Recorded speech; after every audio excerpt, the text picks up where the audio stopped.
इच्छामरण हे पुस्तक खरंच सर्वांनी एकदा तरी वाचावं, कारण की यातून खूप काही शिकायला मिळतं.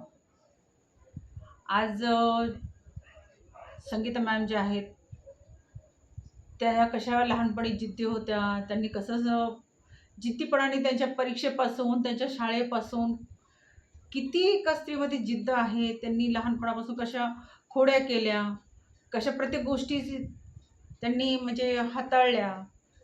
मग त्यांना जी आवड असेल, ती आवड जशी त्यांच्या वडिलांनी त्यांना जीव लावला, त्यांची पूर्ण इच्छा ज्याही असेल, खेळण्याची असेल, ती पूर्ण केली. तसेच त्यांच्या मिस्टरांनीही, त्यांच्या ढोल्यांनीही त्यांच्यासाठी त्यांना जे आवडतं ते त्यांना करू दिलं. ते त्यांना कधी नाही म्हणालेच नाही.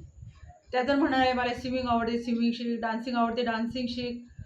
पार्लर चं करायला आवडतं, पार्लर त्याच्यात पण त्यांनी त्यांच्या काही आठवणी ज्या लिहिल्या आहे पार्लरच्याही, त्याही वाचून खूप छान वाटलं.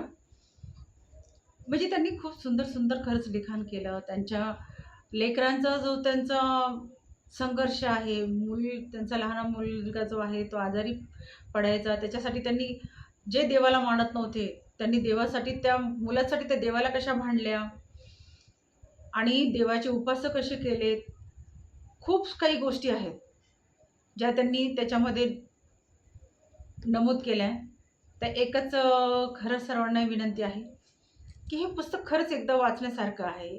एकदा वाचलं तर तुम्हाला हे पुस्तक सुटणार नाही. मी हे पुस्तक खूप जपून ठेवलं आहे आणि खरंच एका डॉक्टरची, एका आपल्या त्यांच्या मिसेसची त्यांच्यासाठी संघर्षाची जी कथा आहे, एकदा खरंच वाचावी सर्वांनी.